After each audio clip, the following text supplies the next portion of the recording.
जन्नत में लेकर के जाने वाली चौथी चीज, ये भी बहुत आसान काम है, बस 2 काम आपको करना है। अस्सलामु अलैकुम वरहमतुल्लाहि वबरकातुहू।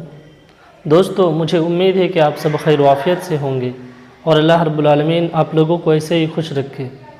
दोस्तों, आज के इस वीडियो में हम जन्नत में जाने वाले अमाल के मुताबिक जानेंगे कि हम जन्नत में कैसे जा सकते हैं, कौन सा ऐसा अमल करने से हम जन्नत के मुस्तहिक होंगे।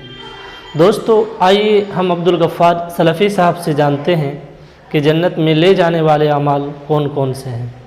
तो दोस्तों, इस वीडियो को स्किप ना करें, आगे तक ज़रूर देखें कि मौलाना अब्दुल गफ़्फ़ार सलफ़ी साहब क्या कह रहे हैं। तो आइए अब्दुल गफ़्फ़ार सलफ़ी साहब से सुनते हैं। अल्लाह के नबी के एक साहबी हैं, उनका नाम है हानी रज़ी अल्लाह तआला अन्हु। हानी कहते हैं, मैं अल्लाह के रसूल के पास गया, मैंने कहा अय अल्लाह के नबी, मुझे कोई ऐसा अमल बता दीजिए मायूजिबुल जन्ना, जो जन्नत को वाजिब कर दे। कोई ऐसा काम बता दीजिए कि अगर मैं वो काम करूं तो जन्नत मेरे लिए वाजिब हो जाए, मैं हर हाल में जन्नत में चला जाऊं।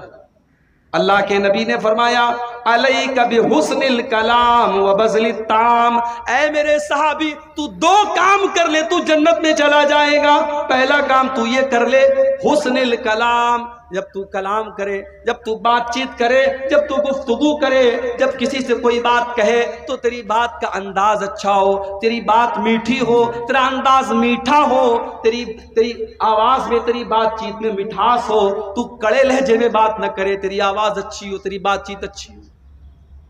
आवाज का मतलब ये नहीं कि इंसान अपनी आवाज बदल दे, जो नेचुरल आवाज है वो आवाज में बात करे, लेकिन बात उसकी सही हो, मीठी बात हो, अच्छे अंदाज में लोगों से बात करे, बदतमीजी से बात न करे। और दूसरी चीज क्या है, वह बज़लित ताम, लोगों को खाना खिलाओ।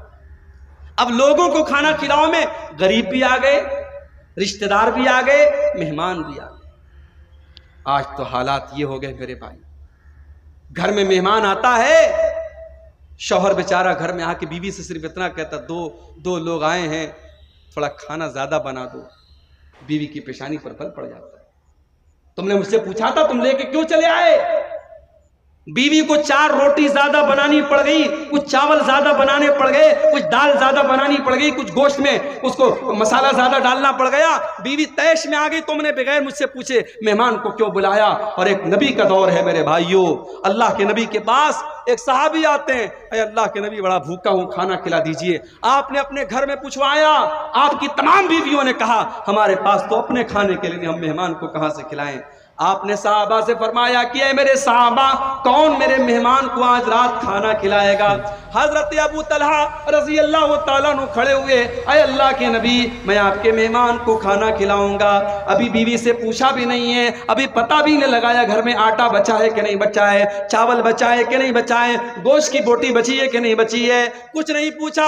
अल्लाह के नबी से वादा कर लिया, ऐ अल्लाह के नबी, आपका मेहमान मेरा मेहमान है, मैं आपके मेहमान को खाना खिलाऊंगा। मेहमान का हाथ पकड़ा, घर गए, दरवाजा खटखटाया, बीवी ने दरवाजा खोला, कहा है मेरी बीवी, मेहमान को लेके आया हूं, जल्दी से खाना निकाल दे।